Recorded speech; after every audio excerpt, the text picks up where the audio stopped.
অ্যাকাউন্টসমেন্টের পক্ষ থেকে সকলকে স্বাগতম। আজকে আমরা দেখব ফিন্যান্স, ব্যাংকিং ও বীমা প্রথম পত্রের তৃতীয় অধ্যায় অর্থের সময়মূল্য। তো আজকে অর্থের সময়মূল্যের আমরা বিভিন্ন গুরুত্বপূর্ণ সূত্রগুলো দেখব। অর্থের ভবিষ্যৎ মূল্য অথবা বর্তমান মূল্য বের করার ক্ষেত্রে যে বিভিন্ন গুরুত্বপূর্ণ সূত্রগুলো থাকে সেই সূত্রগুলো আমরা আজকে দেখব। প্রথমে হচ্ছে এককালীন অর্থের ক্ষেত্রে আমরা অর্থের বর্তমান মূল্য বের করব। মানে এককালীন অর্থ মানে হচ্ছে যেখানে আমরা এককালীন অর্থ জমা রাখতেছি বা এককালীন হচ্ছে অর্থ আমরা হয়তো ঋণ নিতেছি। যখন আমরা যেমন আমরা যদি আজকে ঋণ নিই, আমরা হয়তো ঋণ নিতেছি 5 বছর পরে পরিশোধ করব, সেজন্য যেটা আমরা এককালীন অর্থটা পরিশোধ করব না এরকম। অর্থাৎ আমরা যখন এককালীন অর্থ গ্রহণ করি বা এককালীন হচ্ছে অর্থ কি করতেছি জমা রাখতেছি, তো এভাবে এককালীন অর্থ ক্ষেত্রে আমরা হচ্ছে এই সূত্র ব্যবহার করি অর্থের বর্তমান মূল্য বের করার ক্ষেত্রে। এটা হচ্ছে নরমাল সূত্র, এটা কিন্তু আমরা 9-10 এ পড়ছি। অর্থের বর্তমান মূল্য বের করার সূত্রটা সেটা হচ্ছে FB বাই 1 প্লাস IN।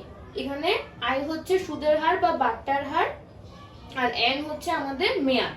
আর যদি চক্রবৃদ্ধি থাকে, যেমন অর্ধবার্ষিক চক্রবৃদ্ধি অথবা ত্রৈমাসিক অথবা হচ্ছে দ্বিমাসিক, এভাবে চক্রবৃদ্ধি থাকতে পারে, সেক্ষেত্রে আমরা এই সূত্র ব্যবহার করি। তারপর হচ্ছে অসমান নগদ প্রবাহ।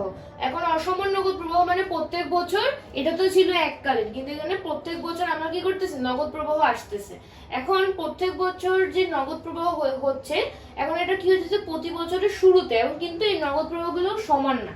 ঠিক আছে, অসমান নগদ প্রবাহ মানে নগদ প্রবাহগুলো কিন্তু সমান না। যেমন প্রথম বছরে 20,000, দ্বিতীয় বছর 30,000, তৃতীয় বছর হয়তো আবার 15,000, তো এগুলো কিন্তু সমান না।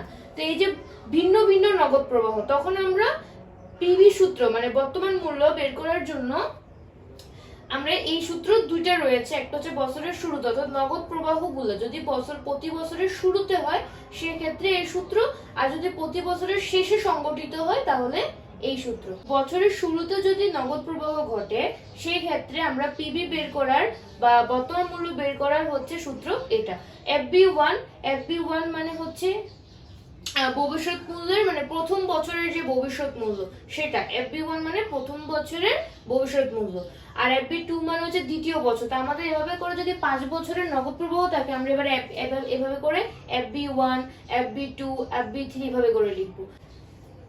আর এখানে আমরা লিখছি হচ্ছে 1 প্লাস I0। এখানে 0 কেন লিখছি, কারণ আমাদের যখন বছরের শুরুতে যেহেতু নগদ প্রবাহ হচ্ছে, তখন আমাদের প্রথম বছর, এখানে কিন্তু আমাদের 1 বছর সম্পূর্ণ হয়নি। তার আগে মানে বছরের শুরুতে মানে যখন আমরা প্রথম নগদ প্রবাহটা কিন্তু বছরের শুরুতে মানে ওটা 1 বছর সম্পূর্ণ হয়নি, একদম 1 বছর হওয়ার আগেই আমরা কি করছি, একদম শুরুতেই আমরা এই নগদ প্রবাহটা ঘটছে, সেজন্য আমরা এখানে 0 দিব। তবে দ্বিতীয় বছর হচ্ছে এখানে 1, তৃতীয় বছর 2, এভাবে করে চলতে থাকবে। তো 0 থেকে শুরু হবে, তারপরে 1, 2, 3 যতটা নগদ প্রবাহ থাকবে এর পর্যন্ত চলতে থাকবে।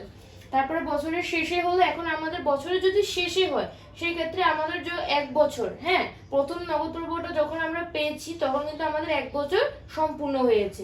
যেহেতু বছরের শেষে মানে 1 বছর সম্পূর্ণ হওয়ার পরেই তো আমরা এটা পেয়েছি, সেজন্য এখানে 1 হবে, পরে 2, 3 এভাবে করে চলতে থাকবে। কিন্তু বছরের শুরুতে হলে আমরা প্রথমটা কি দিয়ে শুরু হবে, 0 দিয়ে শুরু হবে, এটা জাস্ট মনে রাখতে হবে। আর এককালীন অর্থের ক্ষেত্রে, এখন হচ্ছে ভবিষ্যৎ মূল্য বের করার ক্ষেত্রে, এককালীন অর্থে থাকলে অর্থের ভবিষ্যৎ মূল্য বের করার জন্য আমরা এই সূত্র ব্যবহার করি, আর চক্রবৃদ্ধির ক্ষেত্রে আমরা এই সূত্র ব্যবহার করি।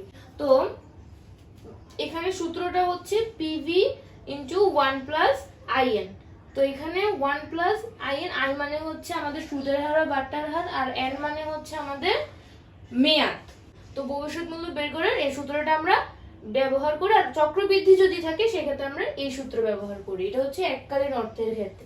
অসমান নগদ প্রবাহের ক্ষেত্রে আমরা ভবিষ্যৎ মূল্য কিভাবে বের করব, যদি বছরের শুরুতে বা থাকে তাহলে আমরা এই সূত্র ব্যবহার করব, অর্থাৎ PV1 1 প্লাস IN হচ্ছে আমাদের প্রকল্পের মেয়াদ যত, আমরা N তত বসাবো। অর্থাৎ প্রকল্পের মেয়াদ যদি আমাদের 3 বছরের, তাহলে আমরা এখানে 3 বসাবো। পরের থেকে আমাদের হচ্ছে N থেকে 1, N থেকে 2 এভাবে করে বিয়োগ হতে থাকবে। আর বছরের শেষে যদি নগদ প্রবাহ হয় সেক্ষেত্রে আমরা কি করব, সেক্ষেত্রে হচ্ছে আমরা ভবিষ্যৎ মূল্য বের করার জন্য আমরা লিখবো PV1 মানে প্রথম বছরের নগদ প্রবাহ 1 প্লাস I-1। কেন আমরা এখানে 1 মাইনাস করব,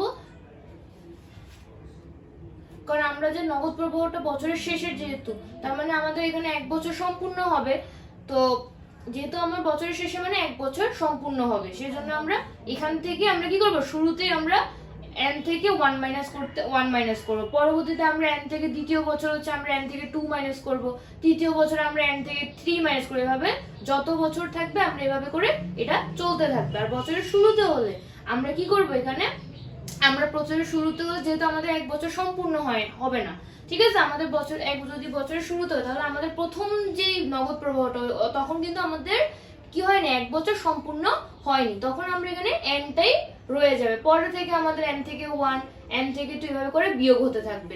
প্রথম বছর কিন্তু আমাদের n-টাই রয়ে যাবে, অর্থাৎ প্রকল্পের মেয়াদ যদি 3 বছর, এটা এখানে কি হয়ে যাবে, 3 বছর। পরবর্তী 3 থেকে আমাদের 1 বিয়োগ করলে হবে 2, পরবর্তীতে 3 থেকে আমরা 2 বিয়োগ করবো, এভাবে করে এটা চলবে। অর্থাৎ আমি উদাহরণের জন্য বললাম।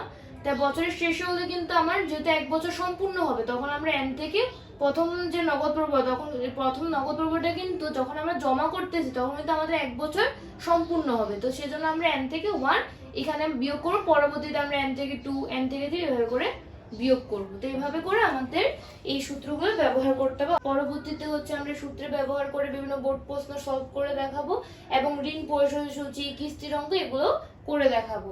তো আশা করি তোমরা এগুলো ভালো করে বুঝতে পেরেছো।